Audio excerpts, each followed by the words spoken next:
marami pong salamat sa inyo. To my GMA family. Ang Kapuso Primetime Queen na si Marian Rivera ay isa sa mga tumanggap ng Best Actress Award sa ika-20 Cinemalaya Philippine Independent Film Festival. Pinarangalan si Marian Rivera bilang isa sa mga Best Actress awardees sa Cinemalaya 2024 dahil sa kanyang kahanga-hangang pagganap bilang Teacher Emmy sa pelikulang Ibalota.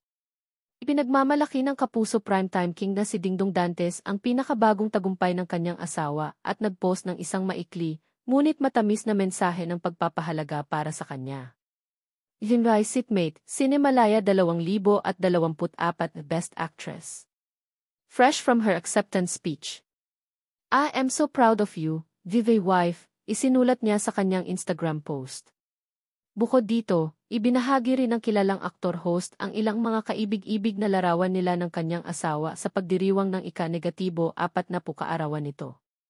Ang Ibalota ay tungkol sa kwento ng isang tycoon na nagmamalabis sa lupa at isang dating sexy aktor na naglalaban para sa posisyon ng mayor sa isang maliit na bayan.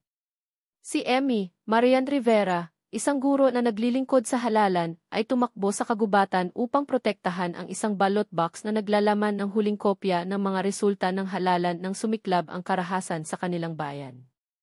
Bukod kay Marian, si Gabby Padilla ay itinanghal ding Best Actress sa Cinemalaya 2024 para sa kanyang pagganap sa pelikulang Picono Basho.